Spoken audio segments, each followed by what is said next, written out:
Hello and welcome to this special virtual series with ISACA Leaders. We're going to be hearing from cybersecurity and ISACA leaders from the United States, Australia and New Zealand over the next 3 days with 4 particular episodes running through till this Wednesday. Today is part 1, State of Cyber, Maintaining Readiness in a Complex Threat Environment. Tomorrow morning we'll cross to the US with one of the report authors with the State of Privacy report, a challenging landscape and lack of training or poor training tops the reasons for privacy failures. Then tomorrow afternoon, sponsored by Vanta, we're going to be looking at the State of Trust report or State of Digital Trust, which is an ISACA report, obviously being critical to the success of every business. And then we're going to wrap this up on Wednesday afternoon with State of Cyber Part 2 and looking at the outcomes from each of these 3 sessions. These are reviewing ISACA reports on each of these subject matters, obviously cybersecurity, privacy and trust, as well as Vanta's State of Cyber, State of Trust report. My name is Chris Cubbage. For those who don't know, I'm the Director and Executive Editor with MySecurity Media and the series moderator. And we'll be, this is our 4th year doing this particular session with ISACA. With the protocols, this is a recorded session, so it should be available tomorrow morning, hopefully by the 9 o'clock session on the state of privacy. Questions are welcome and encouraged, so please use the Q&A for questions. That way they can be recorded just in case we don't get to them all. And otherwise, we will be stopping at the top of the hour for this 60-minute session as well. Our national partners with MySecurity Media, Fugro Spark and Curtin University, and our series partners for this is the Security Exhibition and Conference being held in August at the ICC in Sydney, Kinetic IT, Cisco. We just did a session with Cisco on their Defence AI platform, and this session we mentioned, or this series with ISACA, is being sponsored by Vanta as well.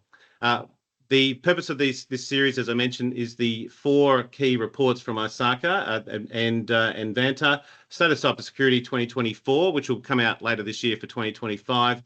The State of Privacy 2025 report came out around February, I think. And then the State of Digital Trust 2024 came out late last year. And Vanta's State of Trust report came out just late last year as well. So let me just introduce our panel sessions to discuss the State of Cybersecurity 2024 and some of the key takeaways. And if our panelists can turn their cameras on, and let me introduce you to Jamie Norton, who's on the International ISACA board. Jamie, thanks for joining us. Thanks, Chris. Based in Canberra as well.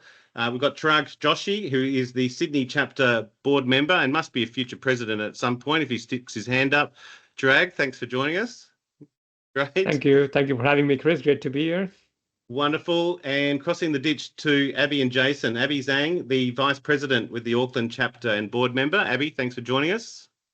Thank you for having me. I'm so excited to be here. Great. And Jason Wood, former President of the Auckland chapter. Jason, thanks for joining us. Yep, thanks for being. Checking. Yep, that's great. And then down to Melbourne, Bharat, Bajaj and Resma, beg your pardon, Devi.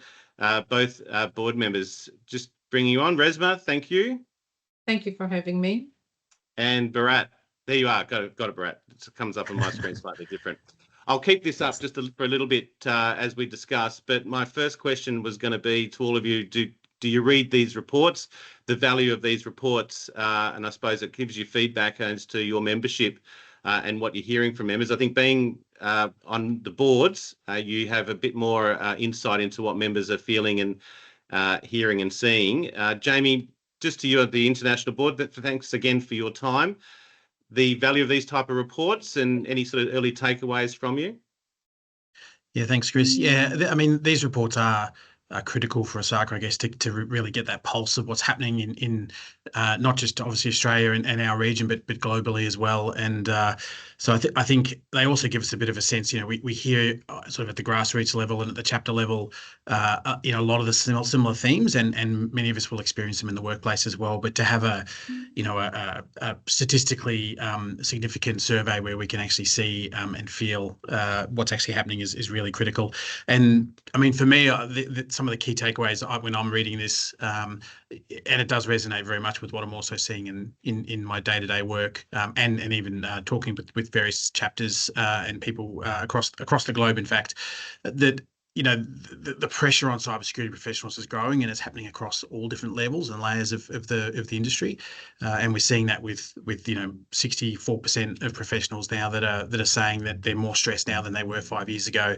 And what's really interesting with that landscape, I suppose, is there's the usual complexity issues and budgetary issues that we all face, but there's an increasing retention issue there around really hard to get good hires. There's 63% as well also say they're struggling to find suitable candidates, but at the same time we're seeing that the number of open positions continues to decline. So economic conditions are actually impacting on, and I think it's creating a little bit of a challenge there, that we need more people, but the organisations aren't actually layering more people into our organisations. But at the same time, we can't find the right kind of candidates. So for me, that's kind of an interesting takeaway from this is that sort of juxtaposition between those two, and even the fact that we're aging as a workforce. So that's interesting as well, which means we're struggling to get younger people to coming into the profession, or we're not employing younger people because of the economic environment. So that's the interesting takeaways for me.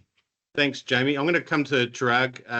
Again, you've been on the board for a few years now, Chirag, and I think that's from Jamie's takeaway there of how we're feeling in roles and in terms of the stress is an interesting one, and then also the technical nature.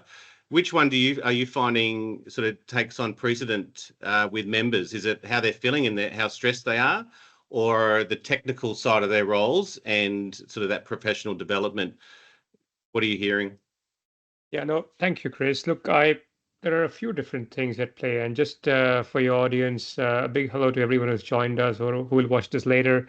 I'm Chirag Joshi. While I'm a vice president of ISACA Sydney, I also run 7 Rules Cyber, which is a strategic advisory firm focused on, making defensible cybersecurity decisions. And Chris, to your point, right? Like, I completely concur with what Jamie's been saying. This is an interesting thing if you look at the report, and why I like these reports is, to Jamie's point, is a pulse check, but it's also a bit of a reality check to see, how the entire global ISACA community is feeling versus us in Oceania and our insights.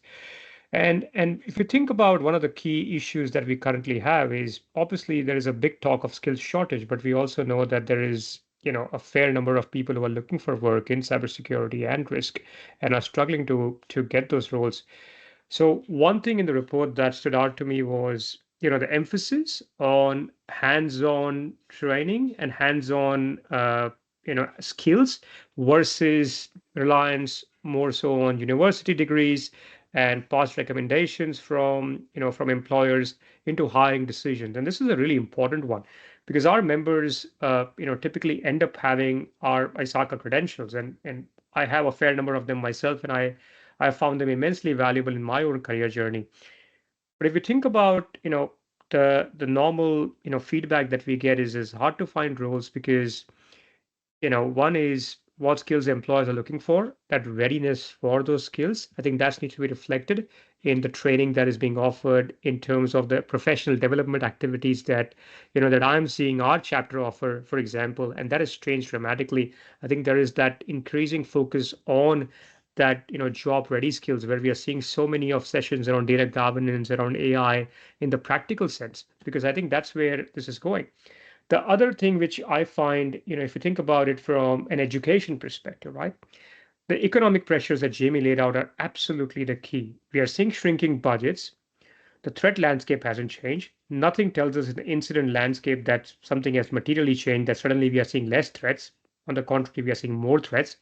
We are seeing regulators, at least in our region, take far more action than they have in the last few years. Think about what ASIC's been doing recently and what the Privacy Commissioner has been doing. And I actually support that, because we do need regulatory intervention to ensure we are getting the right practices. But with threat and regulatory landscape not changing, the budgets are shrinking, and there is something has to give in that situation. And this is where I feel, that aspect of us educating our members and us talking to our members more so in the financial terms, helping them articulate and connect the cyber initiatives to, the so what and the risk outcomes is key. And our certifications, like, CISM, Certified Information Security Manager, which I personally really like, has that big focus on that business alignment. So it's great to see that there are these resources, there are these bodies of knowledge that exist within ISACA that can help our members now prepare for these challenges that they will face.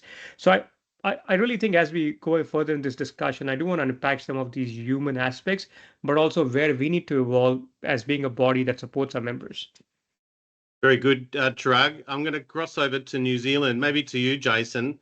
The skills, I like the job ready, whether people are job ready. Are you ever job ready for a new, unless you're a CISO, and even then you're going to do an audit. You probably don't just walk in. It's one of those roles, I think people don't just switch on to them. You move into them and develop into them. But also the threat landscape isn't changing. So hence the stress of less budgets. Generally, is that typical of what you're seeing in Auckland? Yeah, so what Chirag's saying is basically very similar in New Zealand as well, to where on the economic side, I mean, the economy is a bit of a challenge, budgets are shrinking and things like that, but the threat landscape is either staying the same or even growing or what have you. But as an ISACA member and a cyber professional and things, I think what we all realize is that we just have to move ahead, try to be prepared for the next wave, always trying to better ourselves, because when it comes to being job ready, that's a tough one, because it's a balance between having the theoretical knowledge and the actual experience, and you need to have both.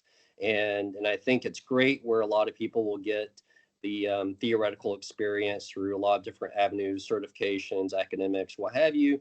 But then if they're not given those opportunities to actually apply that learning and get the experience, then they're a bit at a disadvantage. Whereas the opposite could be also true if you have a lot of experience, but then you don't have the certification. So then you may not get that opportunity because you didn't tick a box because you didn't have a certification or something like that. So I think it's a mix where we need to try to get the certifications, get the experience. And I think what ISACA has been doing with trying to enable our members with different conferences and trainings. And I know with the new certification ISACA has with the advanced in artificial intelligence, I mean, that's just ISACA demonstrating that they're trying to set the next generation of cyber professionals up for success, because we all know that the next wave includes intelligent systems like AI. Very good. I've got a thought on the job ready side, and I'm wondering, is that why we're seeing vendors starting to do their own certifications so people can walk into a particular platform and be ready, rather than the generalist sort of theory based isn't necessarily enough for some organisations. My other thought is a lot of organisations might be leaving it too late. They need somebody to come in to fix the problem. They haven't thought about that development that it may require. Abby, just following on from Jason there, your observations there, particularly around your talking to clients and their appreciation of cybersecurity and maybe how teams are structured there? Yeah, this for in New Zealand, a lot of the local industries don't have the cybersecurity budget, and they think New Zealand is quite safe place. But our ISACA State of Cybersecurity report is very valuable for our local leaders. It helps help the leaders understand where the gaps are, especially in areas like involving cybersecurity earlier in AI projects, building resilience and investing the right skills, hiring the right people, build up the budgets, and also that can give more young generation opportunity to entry into cybersecurity in local industry.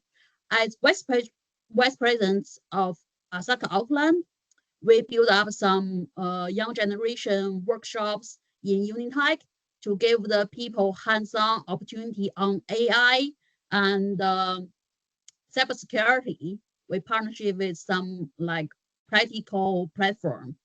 And also, I want to say this is happening globally. is people don't have enough budget until they get rich. And currently, our report show the big picture to the different industry leaders to know what they need to do in the future to identify their risk gap and then to bring the budgets in and hire the right people. Yeah, this is my opinion. Thank you. Wonderful. Thank you, Abby. And I think you're right on the young generation. Jamie mentioned it earlier, is some of us are getting old, but we've got to make sure that the younger generation coming through are job ready. I think that might be a good takeaway out of this session, is making sure people are job ready for roles. Reshma, I'm going to come to you. We had a brief call this morning and it ended up we were having a similar discussion based on this. You're just on mute before I hand over to you. But yeah, just your observations on people's feelings in their roles in terms of whether they're stressed there in Melbourne and general feelings around what we see in the market. There's lots of jobs, or there's a demand from the industry saying we're short of people, versus the reality of are people able to get jobs? Sure. Thanks, Chris.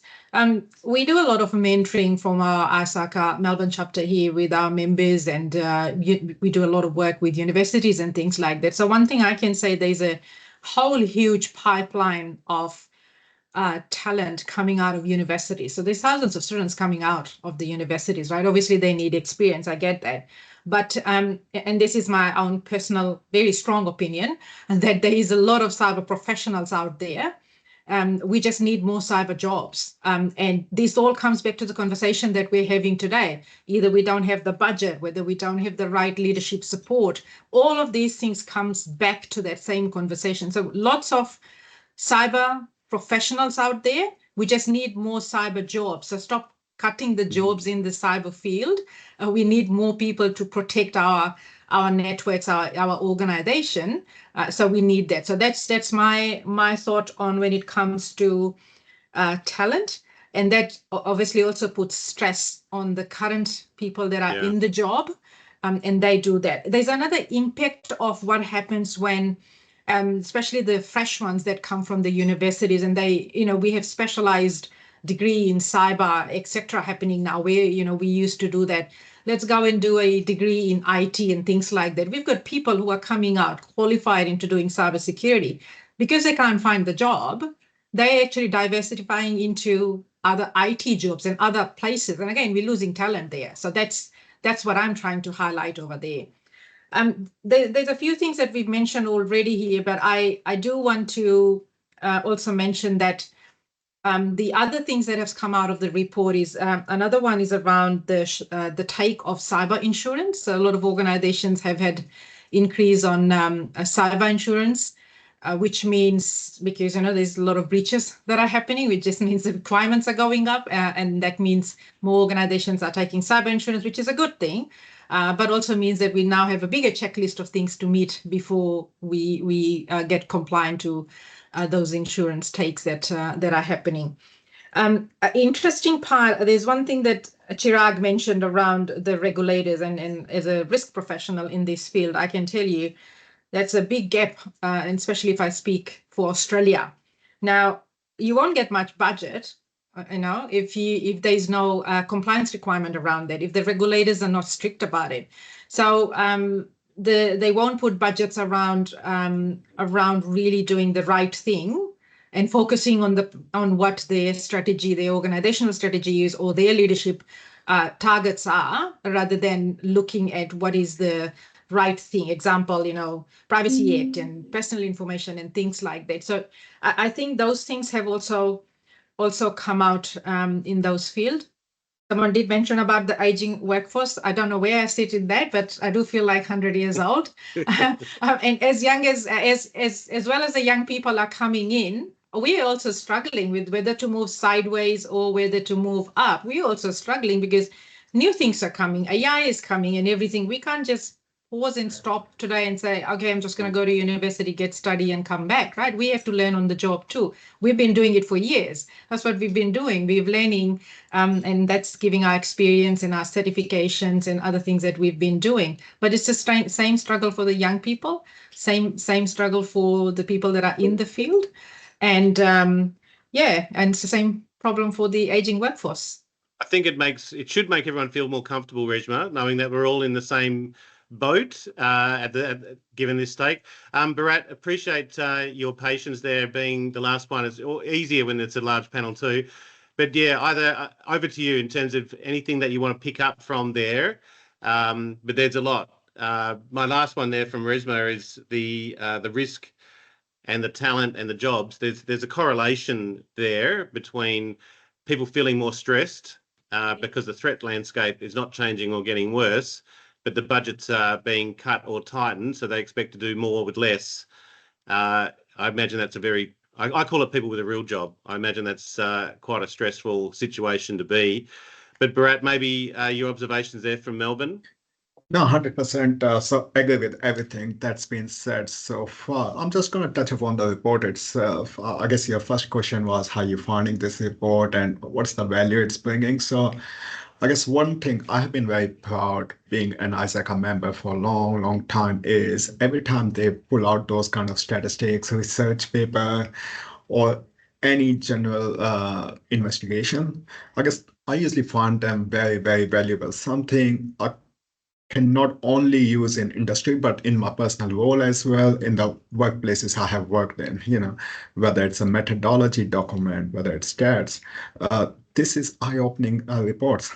So I highly recommend for any ISACA member or non-members as well to go and study them. There has been a lot of conversation around a lot of topic, regulatory body budget, and Reshma actually touched upon something I'm very passionate about, which is growing the next group of cybersecurity professional.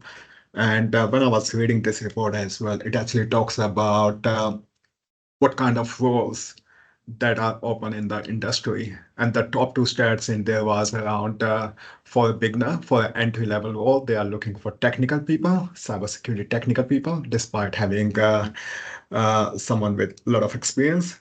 And second is they are also looking for non-technical people. And the numbers were running into like 20s. These are the vacant skills that's available in the market and seeking opportunities.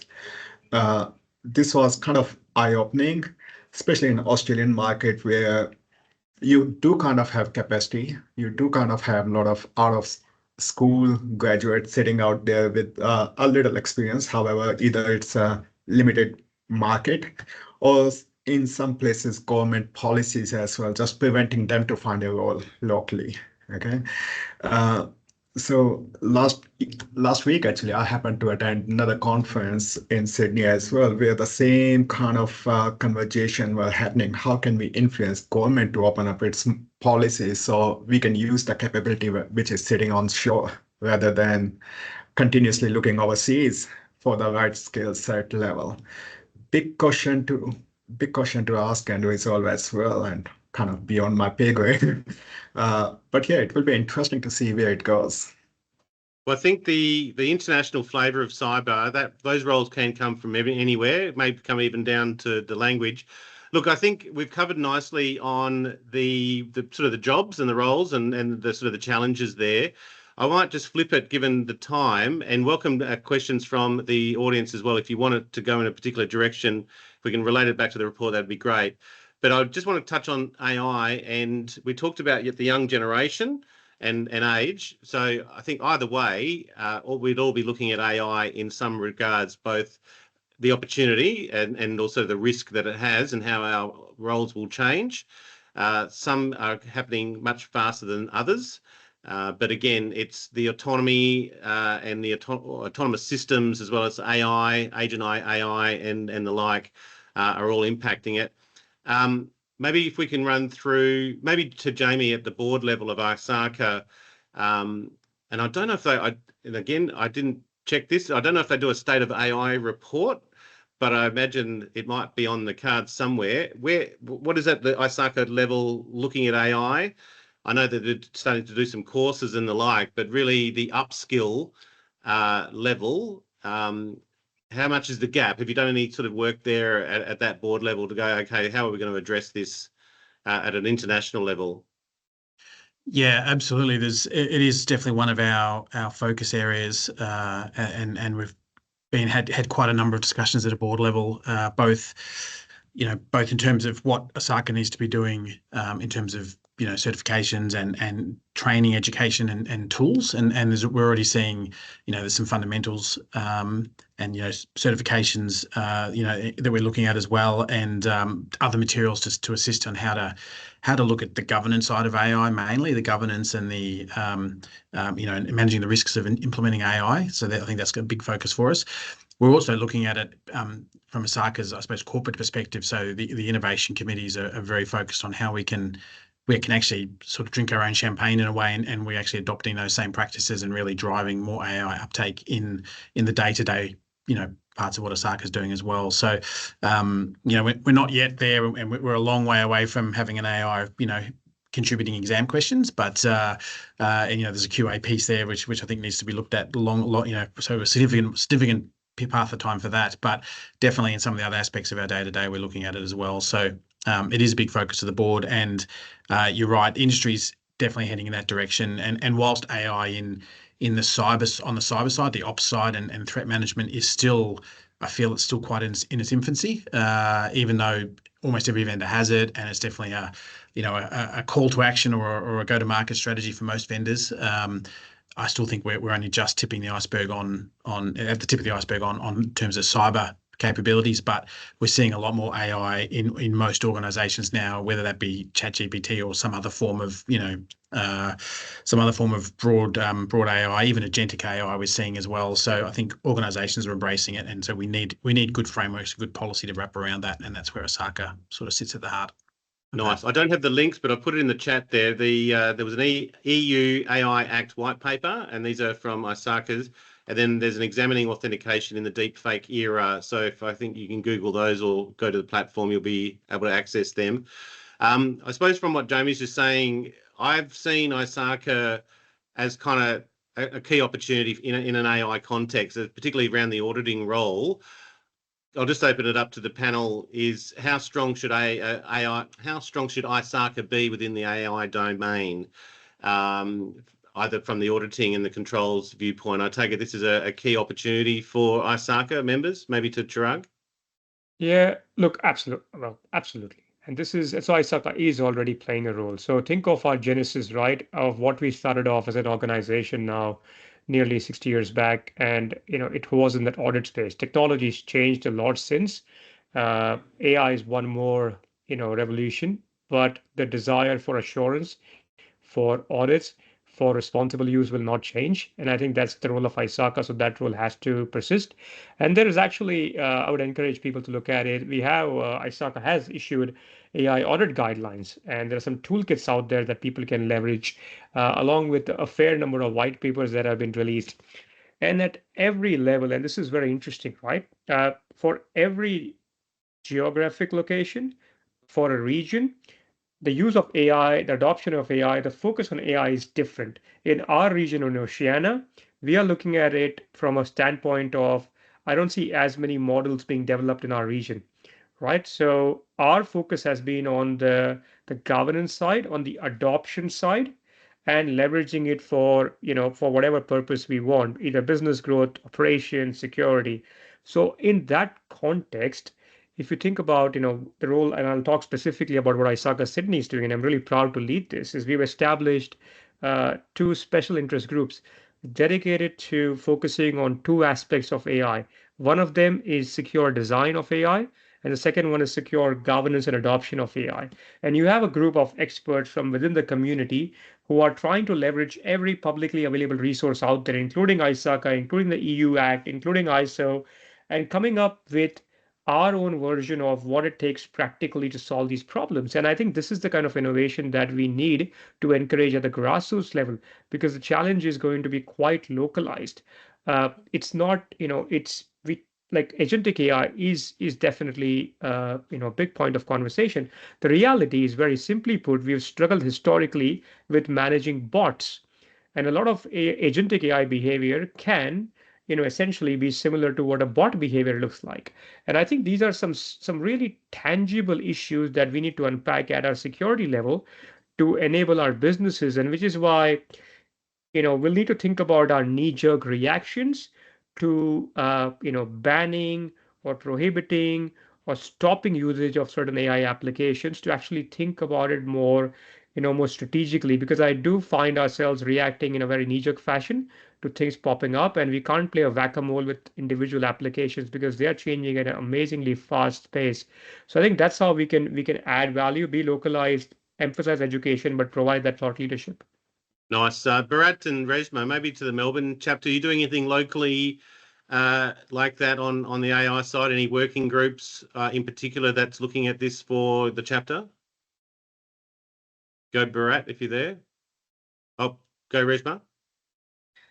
What we've been doing is working together with some of the other councils and working committee, and Bharat and I have both been involved in some conversations at not just at the state level, but at a federal level.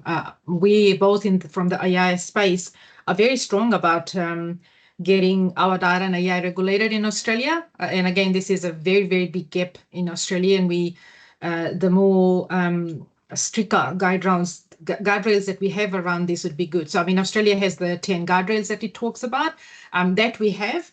But we've also been working with other organizations such as the Enterprise Data Council, who looks after all the data aspects of it. So they have the DK maturity. So traditionally we're moving. So we are working with other organizations. That's one thing I'm trying to say.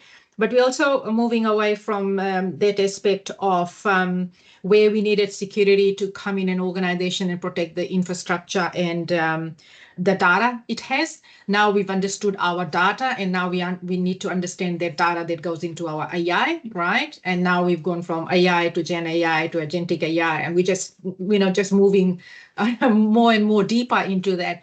So the quicker we get a hold of what we're doing here, would be really good for our organizations and the role that we play in the organization. From ISACA's perspective, they also had a report that came out, which was on the promise and peril of AI revolution, and talks about managing risk.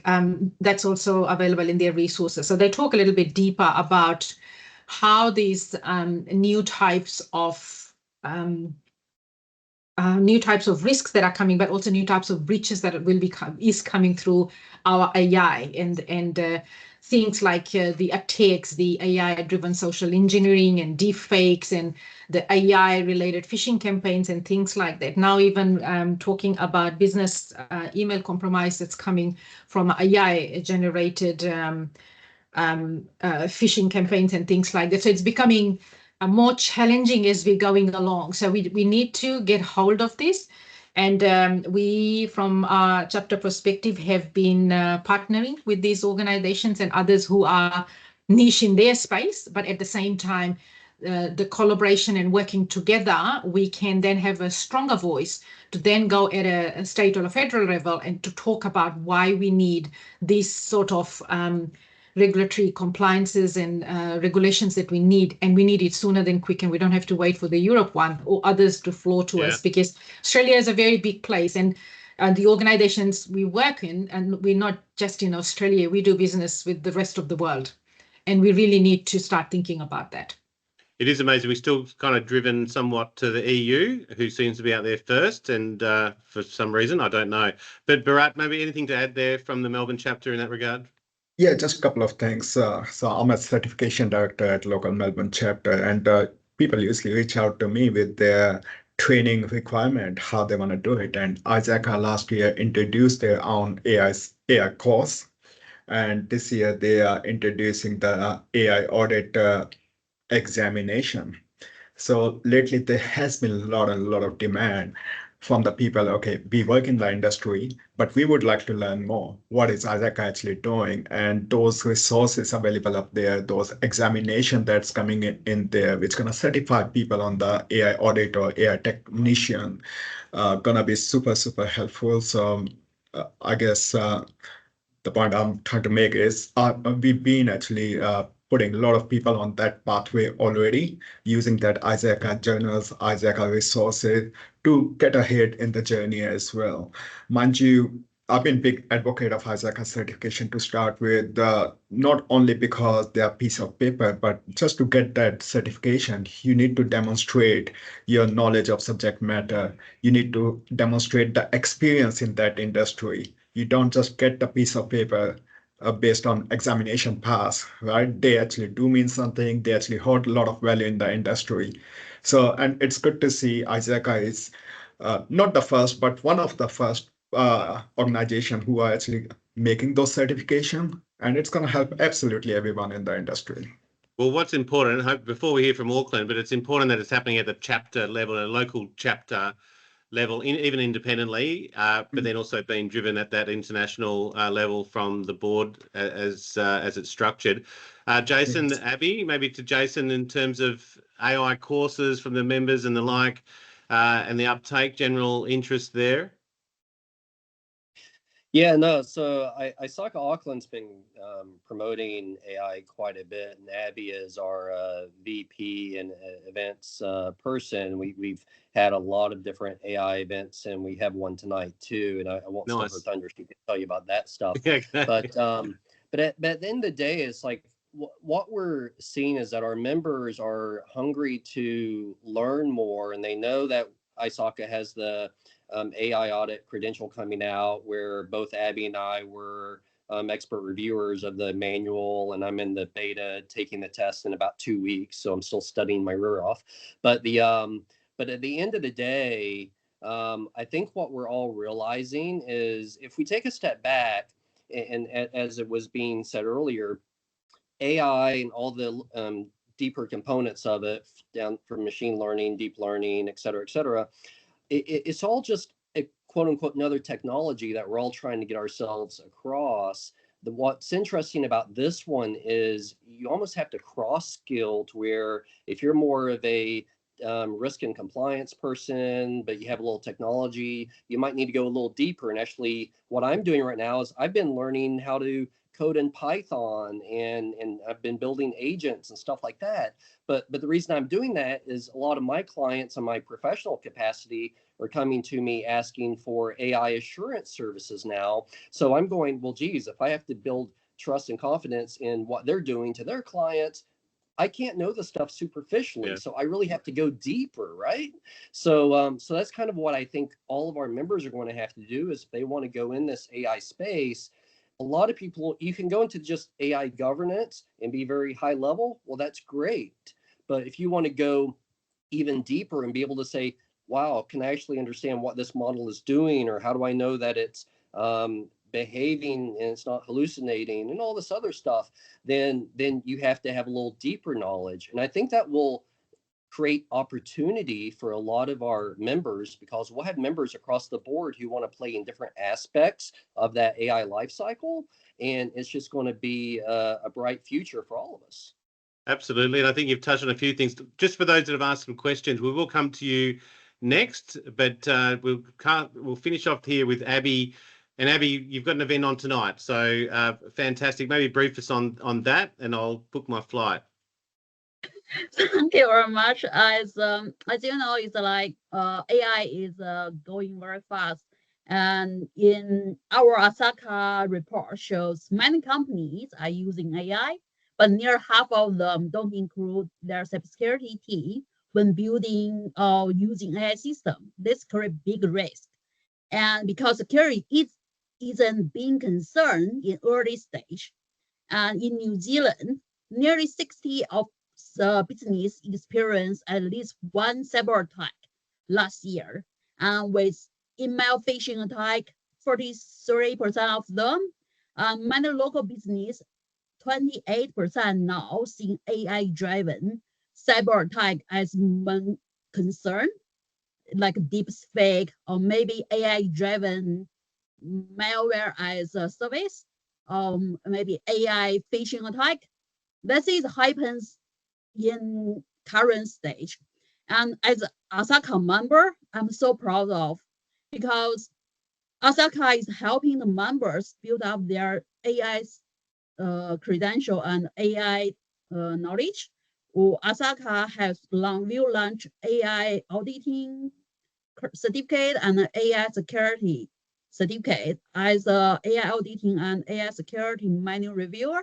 I have gained a lot of advanced opportunity to learn and contribute my knowledge. And then I launched a lot of AI workshops in our Auckland and try to raise our local industry leaders awareness on AI risk. This is all from me. Thank you. No worries. I do like that the adoption of AI does not lead to improvements in security. Well, then that's almost the oxymoron. And I did put some in the chat there, just some stats, because cyber has obviously been using AI and machine learning for some time. So most of those stats there are saying that AI has been used by up to 36% in terms of even just the automatic threat detection and the like. Let's address some of the questions here, and they're from young people, which is great. I'm part of it, beg your pardon. I'm part of a younger generation fresh out of uni, and I've started my first job in cybersecurity 2 months ago. Do you have any advice for someone new in the field? We might start at the top. Jamie, a young budding cybersecurity professional here. At least they've got a job. What would you recommend? What advice? I mean, acknowledging that it is, it has been, and we can see there's a challenging environment, both in the macro environment and even just in graduate recruitment. But I think for my advice, you're a lot more capable, I've found, even as a graduate than what you potentially realise. I think there's a bit of an imposter syndrome even at that graduate level when you first enter the workforce, and you think that you basically have skills you've learned at uni, but the workforce is a whole nother step. But you do actually have some very useful skills, and if you can, if you've got the basics of risk management and you've no doubt got some technical skills as well that you've picked up along the way, they're very useful, and that together with the right attitude can really be beneficial to an employer. So I think be confident that you can have a long career in cyber and can contribute meaningfully. My other advice is to particularly early on is look at what you can do to kind of build your profile and your brand. So that might be certifications. There might be attending events like that ISACA puts on, even potentially looking to speak at an event down the line a little bit, but just build that brand, and I think that brand will hold you in good stead in a very short space of time. A couple of years from now, that could be a key to getting that next role, and then sort of you're on your way from that point. Great advice. Here's another one. How do we ensure cybersecurity ecosystem, especially education sector, stays resilient in terms of career viability? Uni courses, degrees don't always align with job requirements of the market. How can ISACA influence universities to make their degrees job ready for the market? Thoughts, please. And I think this goes back to Mustafa's first question there earlier, in terms of he's fresh out of uni and he started his first job 2 months ago. So he doesn't sound like he's got a gap there, but he sounds like he's been made job ready. General discussion on job readiness out of uni versus certifications and what do they call them, micro-credential training, that kind of thing. General thoughts on that. I think the theory and the principles are delivered quite well by the universities, but maybe some of the tactical stuff is done at more either the organisation or specific courses. Would that be right? Anyone want to grab that? Oh, okay. I do. Go, Resma. Yeah. We do a lot of work with universities. I can say this. I don't think universities are writing the curriculum in isolation. They do talk to the industries. They also participate in a lot of work we do, not just ISACA, but as in what the industries are doing. So they do see what the industries are doing and what the demand is. I wouldn't say there's no gap. There definitely is some gap because it takes some time for universities sort of catch up. So that's one thing. So I do think that universities still got some time to catch up, because sometimes their programs are 2-3 years rolling before a big change is made, and it takes some time for that to go. But generally, I would say, and congratulations to the gentleman that's found his way into cyber, and that's a great achievement. I would say just in that space is to don't limit yourself to say, I just want to be locking in myself straight away into a field today, because cyber is huge. It takes years for you to master everything. So find yourself moving around, find your I like this and I don't like it. And then in a few years' time, you'd go, yeah, this is my niche area. This is where I see myself working for the 10 years. So that I don't think you see that in university, somebody telling you, but cyber is a huge place to be.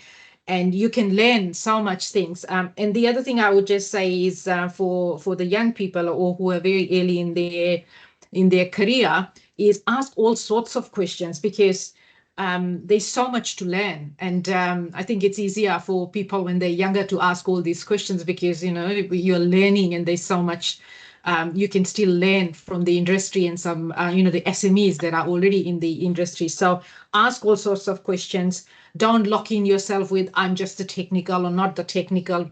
I find if you have the technical experience, like from universities and then going into industry and getting your hands dirty into different aspects of the technical side of it, and then as you progress into management or leadership roles, at least you can manage those teams, because you know what's involved in those teams and what they do, because you've been there. So don't lock yourself into like, I don't want to do this and I just want to stay in the safe place and things like that. I think it's a great place to learn when you out of university into the industries and asking all sorts of curious questions. Absolutely. I think you need to have a goal as well. You won't achieve anything unless you won't achieve a goal unless you have a goal. I was going to come to, I don't want to get off topic and given time. There's a very important question. Will a CPE certificate be issued for this series in this session? I don't know. I'll go back, but yes, it'll be counted as an hour, no doubt. You're talking to ISACA leaders here. But maybe to finish off, I was going to come back to Jamie, but also Chirag. I've known you two for a few years and watched your careers. Jamie, you're kind of looping around, and I think from a CISO's perspective, you need to have that's a specific role to kind of train into and prepare for. You don't just become a CISO. And then Chirag is out running his own business as well. And I've seen Chirag's sort of, sometimes you want to do your own thing. Just your general advice. Maybe I'll put Chirag on notice here. Your general advice when you're talking to clients and the like, and the career opportunities that cybersecurity has. Any regrets going out on your own, and you seem to be doing well? Well, thank you, Chris. No, look, no regrets. Absolutely no regrets. It's. I think entrepreneurship builds character, so I recommend everybody give it a shot. It's a whole different world out there. I do think though that if you're just reflecting on some of the conversations we've had, I'm part of this series for, with universities where they had a lunch with the CISO series, and I met with some recent students, and, and these students were not necessarily just from high school. Some of them were, moving into cybersecurity after years of doing other things, or including running businesses. And, I think just to Reshma's point, giving them a view of different aspects of cybersecurity, I think we would be doing a disservice if we say like everybody can do everything. Well, everybody can learn to do other things, but there are some core skills that come with certain areas. If you are expected to jump in and I don't know, protect cloud environments and have specialized training, I think we injustice to put somebody in that role who has had no technical training whatsoever. At the same time, there are roles out there which actually work really well, especially in the risk area where transferable skills from other professions come in really handy. Awareness and training, the creativity that some marketing people and some other industries have there is very relevant. So I think it depends on which area you want to be more successful, but moving around really helps. I do think taking a step back though, one thing I do want to leave our audiences with, and is really important for current and future professionals to reflect on, is cybersecurity, globally in Australia, along with financial and legal, has risen up to being a material risk. And by that, I mean that in the connotation of a board of directors perspective. And when it's a material risk, it comes with a set of challenges and opportunities. So the more every professional, current or future, can dig down into the work that they do and connecting meaningfully to the risk and opportunities for their business, that's the biggest thing that I see missing. I far too often find professionals who've taken on a role at one of the major banks, great, but then they are pigeonholed into a really tiny subset of running, I don't know, solution designs or something else, forgetting the broader mission of the organization, right? As to what are the people they're trying to serve, the products that are going out there, the challenges with those products. So one thing is having that, ISACA and industry knowledge, but also having that curiosity of their own industry and where their industry is going, because ultimately that's what they want to make a connection with. And my prediction is with all the different tools available to us, there's a app that'll write an entire set of policies for you. So skill is not doing that. The skill is actually being able to understand how to leverage all that into what matters to you. So that's my advice is it's hard. It's going to be hard to keep up with all that, but that's what the distinction will be between people who succeed and those who will stay behind. Good work. Thank you, Chirag. Look, panelists, open to any of you to finalise on any particular comments. The pigeonhole aspect of cyber can be somewhat dangerous but challenging for a particular for a period or so, but you don't want to get too pigeonholed, I think, given the breadth of it. Maybe to Abby, maybe just brief us briefly. You've just put some links up there on the mentorship program, and I take it each chapter has a mentor program, yes? If you happen to have a link, throw it in, and but we'll have it in the chats. But Abby, you put the link in for the mentorship program? Yeah, I as a young generation, I just break into the cybersecurity and through the ISACA events networking. And I will say it's very good having the mentor who can guide you and give you the right direction and provide you some guidance. And ISACA mentorship program helped me a lot. I have some mentors from ISACA community and to identify how to improve my soft skills, how to bring my technical skills up. That helped me a lot on my current job and maybe future career movements. And also, I want to mention is ISACA new certificate, CCOA, is a cybersecurity operation analyst. That is built on real life, the practical hands-on lives and bring more valuable on your CV when you for a job. And you can say, I have done the CCOA, that is open to zero experience people. And you can learn how to use Splunk, and also some open source cybersecurity tools. And when you pass that exam, you can bring to your CV and you can talk, I have built my own project and I have some hands-on experience and I'm not zero experience for cybersecurity. This is really helpful. Yeah, this is my opinion. Thank you very much. Great. Thanks, Abby. Maybe to Melbourne, Bharat or Resma, any closing comments or even calls to action? We'll be down in Melbourne in June, but anything you guys got coming up? Do we have something coming up? We got a lot of things Sorry, coming I didn't up. prep you on that one. Chirag, you'll be ready for Sydney. We got a lot of things coming up.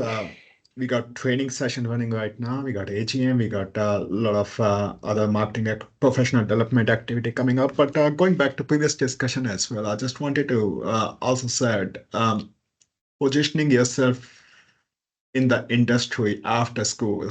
Now, when I was in university as well, I studied like 24 different subjects.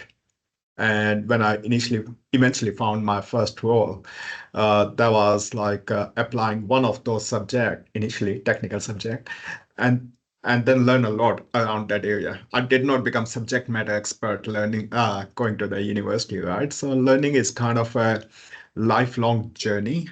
You just have to find your niche, which I can see a lot of people have found on the call, and then keep learning on the stuff. And that's how you're going to get your next role, the role after, or your entrepreneurship as well. And I think that's where ISACA is really making a difference here, through their professional development role, through their mentorship program, through their certification director, building a huge network as well, just the ISACA network globally, where you walk into the people who have been part of that journey. So a lot of benefit being part of the global ISACA community here. Very good. No other comments on Chirag? Any call to action from Sydney? Any events coming up? You got one next week? Yeah. We have a professional development and AGM next week, and look, there will be a set of events like every month in our professional development. I do want to emphasize, I mentioned the special interest groups will be doing more of these activities, and really where we want to go is actually bring in people in the fold to solve problems. And that's a key driver from the Sydney chapter now is, professional developments are great because they allow people to learn from experts and engage with them. But I also think nothing teaches people more than actually solving problems themselves, as reflected in the ISACA, State of Cyber report, right? They value hands-on. And I think this is where we can, as a chapter and as a body, bring together the best minds and even the learning minds and actually allow them to, come up with something that they can stand behind and that can serve our country more broadly, but then hopefully the international community as well. Nice. And Jason, just to finish off. Yeah, no, I was going to say first, it's great that if you've joined here today, you're halfway there. So congratulations. And whether if you're just starting out with your career or you're still looking for that opportunity, definitely one of the things I would recommend is what you're doing today is participate in professional networking events and get to know people already in the profession. Join a professional association such as ISACA, take certifications and start always continuing to upskill yourself beyond academia, and then just take on different projects and roles that help get you that experience. So academia gave you the foundation in order to get started in your career, and now you can use the network with the professionals we have on the panel and others in order to help really navigate you through your career. So thank you. Nice. Well, look, on that note, I'm going to close it off, just give you some highlights as to what we've got coming on. And this has been a great opening, I suppose, to the next 3 sessions. And I think also reflected the report. The report is very general and sort of gives a good overview of the sector internationally. There was no sort of standouts here, so it means Oceania, Australia, New Zealand, we're in the hotbed with the rest of the world in terms of the outcomes from these reports. Tomorrow morning, we're going to cross 9 o'clock Sydney time through to, I don't know where Safia is. I think she's sort of central, maybe even Chicago. Safia Kazi, she's with ISACA HQ. She's the author of the State of Privacy report. And again, lack of training and poor training tops reasons for privacy failures. So it'd be interesting to get a sense of where we might fit here in Australia and New Zealand, given we've got a new Privacy Act coming through as well. That's the report there. And then we got Jamie, Jason, Reshma and Evan Rouse tomorrow afternoon for the State of Trust. That'll lead very nicely, both from the privacy one, but even from today as well. Digital trust is paramount to every business. So it's really fundamental. And when you see some of the recent incidents around, even down to superannuation, the population would be quite shocked as to what is actually happening. We need to be able to have trust in our institutions.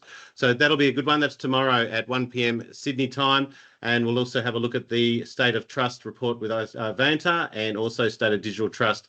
And we'll have the links in the notes for that one as well. And then on Wednesday, we'll close off. We've got Zhang from Sydney chapter president, Chirag as well from Sydney, and then we've got Abby also and Bharat from Melbourne. So we've got the three chapters represented, Sydney, Auckland and Melbourne as well. So each of those you'll need to sign into regularly. So if you've signed for the series, you still need to register for the individual sessions, but otherwise you'll get all the on-demand content. We're going to be down in Melbourne on the 18th of June. Last year, we partnered with the Melbourne chapter and had your president along for a session as well. So we'll be reaching out to you again. But this one, we're going to look at security, robotics, autonomy and AI and how they all three come together. And our event partner will be Security Exhibition and Conference. We are having our own conference in Perth in October. This follows on from IAC in Sydney. So the International Astronautical Congress will be held in Sydney. So this is an official adjacent event to that. We'll be looking at all things robotics, autonomy, AI and cyber. And that is the close of part 1 session. Thank you so much for joining us today. I'll end the meeting now and thank you to our panelists, Jamie, Bharat, Jason, Abby, Chirag and Reshma. Thank you so much for your time. Thanks, everybody. Thank you. Thank you.